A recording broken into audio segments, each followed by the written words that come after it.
You have never seen the largest waterfall on Earth. Not because it hides in some jungle no one can reach, but because it is pouring down right now, in total darkness, under the cold gray water between Iceland and Greenland. This thing stands over 3 times taller than the tallest cliff fall on land. Every second, it moves enough water to drown Niagara 2,000 times over. Yet in all of human history, almost no eye has ever looked at it. Today, I want to take you down to the biggest waterfall on the planet, the one you were never shown, the one that appears on no postcard anywhere because there is nowhere to stand and no way to aim a camera at it. Let me begin with the waterfall you probably think is the biggest, since I believed exactly the same thing for most of my life. When someone says tallest waterfall, a very specific picture arrives, doesn't it? A thin white ribbon peeling off the lip of a cliff, falling so far that it dissolves into mist long before it reaches the ground. That picture has a name. Angel Falls in Venezuela, dropping 979 meters off the flat crown of a mountain into the jungle below. Postcards love it. Nature documentaries open on it. A surveyor measured the thing back in 1949, and somewhere along the way, it quietly became the ceiling for all of us. The tallest that falling water was ever permitted to be. There is even a long-running argument about whether a staircase of falls in South Africa, Tugela, might just edge it out, tumbling down in 5 separate leaps. But notice what that argument is actually about. 2 ribbons of water on 2 cliffs, squabbling over a few dozen meters, while the real champion sits somewhere else entirely, never even invited to the contest. Hold that Venezuelan ribbon steady in your memory, all 900 meters of it, because I'm about to make it look like a garden hose. Now travel north with me out past the last of the islands to the band of freezing ocean between Iceland and Greenland that sailors named the Denmark Strait. Nothing up here begs to be photographed. The surface offers only a flat gray sea that looks like every other miserable stretch of the North Atlantic, heaving under a low, colorless sky with no cliff or spray anywhere to catch the light. Roll that surface back though, drop down through the cold, green water to the depth where daylight has already surrendered, and the seafloor beneath you falls away into the dark. Over that hidden edge, a giant is pouring. This one has a name too, the Denmark Strait cataract. And its drop is not 900 meters. Its drop is somewhere around 3,500. Set your beloved Angel Falls at the very bottom of it, that same ribbon that impressed you a paragraph ago, and the thing would not climb even halfway to the top. Stack a trio of the tallest land waterfalls, crest to base, and you still could not haul yourself out of this one. Every single meter of it lies underwater, and it has been running the entire span of your life without breaking the surface even once. 3,500 meters. Say the number and nothing happens. It is the kind of figure the mind just slides right off. Think of the deepest gorge you have ever seen photographed, the Grand Canyon, and imagine standing on its rim. The floor sits roughly 1.5 kilometers below your boots, and even that view makes people grip the railing and go quiet. This cataract falls over twice that distance, straight down through black water. If you could somehow drop the tallest skyscraper humanity has ever built into that plunge, it would vanish, top and all, and you would need to stack 4 more of them on its roof before the highest one poked out into the light. That is not a waterfall you photograph. That is a waterfall you would need an expedition, a submarine, and a great deal of courage even to visit. Height, honestly, is the least astonishing thing about it. A tall column of falling water can still be a trickle, a delicate thread against a rock face. What quietly takes your sense of scale apart here is the sheer quantity of water going over that unseen edge. More than 3 million cubic meters of water tip past that ledge every second. Every second. Niagara, the waterfall our whole culture treats as the very definition of raw power, the one people cross continents to stand beside and feel gloriously small, carries roughly 2,000 times less water than the cataract does. Read that again slowly because the mind wants to soften it. Not double, not 10 times over, but 2,000 times. And should that still feel too abstract, reach for the largest comparison there is. Gather up every river that empties into the entire Atlantic Ocean, the Amazon, the Congo, the Mississippi, the St. Lawrence, all of them at once, and pour their combined flow into a single place. This one cataract, off a single hidden ledge in the dark, moves somewhere between 20 and 40 times that amount. The rivers of half the world folded into one cascade in the dark and not a soul watching. Now stretch that out across time, because the flow never pauses. It does not swell in spring and thin out in autumn the way a river does. It has been pouring at something close to this rate, second after second, year after year, for far longer than our whole species has existed.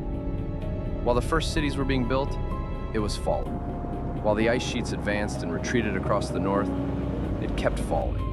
Every human being who has ever lived, every war, every empire, every quiet, ordinary afternoon in all of history has happened above a hidden torrent that never once stopped to rest. Height, 40 Atlantics. No beginning and no end to any of it. Try to hold all three at once, and something in the mind quietly gives up and lets the whole thing drop. Here the whole thing stopped being a fun fact for me and turned genuinely strange. Because the next number breaks the last thing you expect the waterfall to do. This colossus falls slowly. Everything I have told you so far screams violence. A wall of water taller than 3 Angel Falls, dragging the weight of 40 Atlantics over its edge. Your whole body braces for a roar, for spray, for that punch of noise you feel standing near any great falls. Then you learn the truth. The water sliding over this particular edge creeps along at about half a meter per second, slower than you walk across a room to answer the door. Niagara throws itself down at 30 meters a second, a screaming white detonation of foam. This thing, the single largest waterfall anywhere on the planet, is easing itself over the cliff in slow motion. Silent and patient and strangely gentle. The biggest waterfall on Earth moves like something half asleep. And once you can genuinely picture it, a mountain of water taller than anything standing on dry land, folding itself over the edge without a whisper of sound, the thing stops feeling like a waterfall at all. Instead, it starts to feel like something the planet does quietly, deliberately, when it believes nobody is looking. So how does a structure like this even work? How do you build a cascade with no visible cliff and no river shoving it forward? The answer flips every assumption you carry about falling water. This giant is not made from a drop. This giant is made from weight. And to see where that weight comes from, you have to follow the water back to where it is born, up in the frozen seas around the Arctic. There, on the surface, the ocean loses its heat to a brutal sky and begins to freeze. When sea ice forms, it squeezes out most of its salt, and that salt has to go somewhere, so it drains down into the water still left below. Cold on its own makes water heavier. Cold plus all that extra rejected salt makes it heavier still. Slowly, an enormous reservoir of the densest water in the ocean builds up in the north, sitting there like a held breath, waiting for somewhere to go.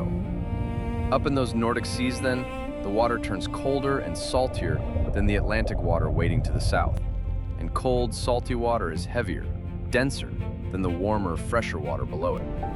When that heavy northern water reaches a long ridge running unseen across the floor of the strait, it refuses to blend politely with the lighter water on the far side.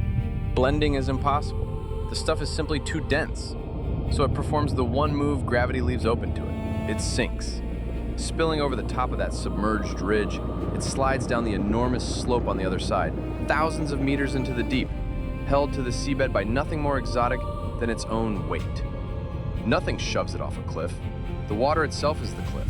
It falls for precisely the reason a dropped stone falls, only in the slowest, quietest, most colossal way gravity has ever been asked to perform. Which drags us to the question you ought to be asking by now. If this waterfall is invisible, if it makes no sound any human could ever hear, if not one single person has stood at the foot of it and watched the water come down, then how do we know it is there at all? The answer is quietly haunting. Nobody has ever actually seen this waterfall. We measured it into existence. Ships lowered instruments into that freezing channel and read the ocean the way a doctor reads a body. Temperature at each depth and saltiness in the current far below, until slowly the numbers sketched out a shape no human eye had ever witnessed. A ribbon of dense, near-frozen sea, gathering pace, tipping over the buried ledge, plunging down into the black. Anchored sensors clocked the current sliding past them far below.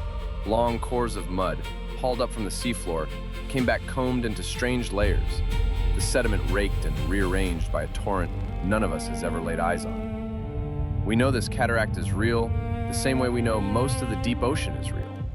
Not because anyone looked at it and gasped, but because the instruments came back up and reported in cold columns of numbers that a giant was down there, falling in the dark. And here's the strangest part of all. Even if you climbed into a submarine and sank down into that freezing channel with every light blazing, you still would not see a waterfall.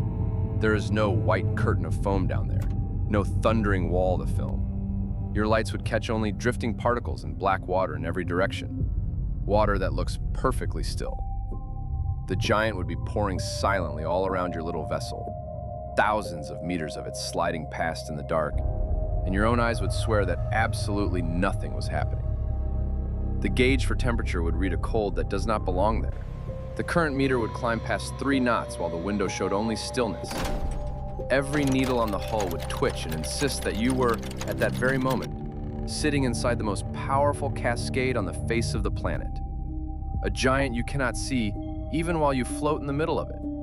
And I keep circling back to what all of that quietly says about us. Ours is a species utterly obsessed with the record. Tallest mountain, deepest trench, highest waterfall, longest river.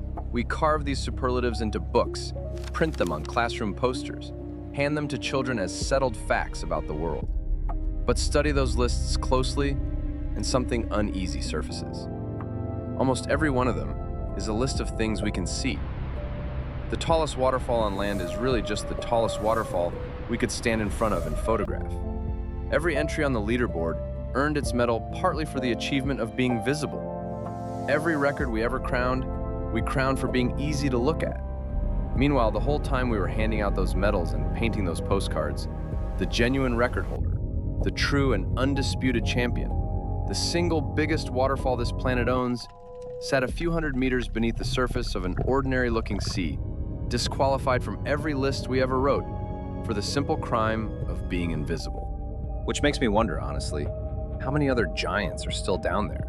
How many superlatives we have quietly awarded to the runners-up, purely because the actual winners happen to live in the one place we almost never think to look.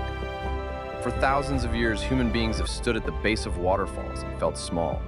We raised temples beside them, wrote poems about them, pointed to the biggest ones as proof of how enormous the world could be. Through all of it, the one giant that could have crushed them all was never available to be worshipped. There was no place to stand near it, no railing to grip, no neck to crane.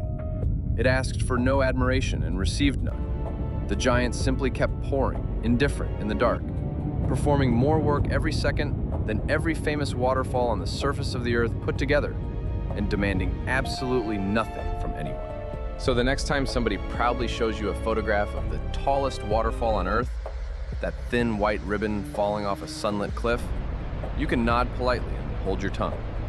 Because you know the real story now. The true champion never poses for the camera. No rainbow arches through its spray, no thunder rolls through your chest, no viewing platform, and no crowd leaning on a railing beside a gift shop. See it instead. A mountain of cold water, 3 times taller than anything on land, sliding over a hidden ledge in perfect darkness, moving so slowly it looks almost tender. It has been falling in exactly that way, with no audience whatsoever, since long before a single human being existed here to be amazed by it. It is falling right now, this very second, while you sit and watch this, silent and enormous and completely unseen. And now, at the very least, you are one of the vanishingly few people alive who knows that it is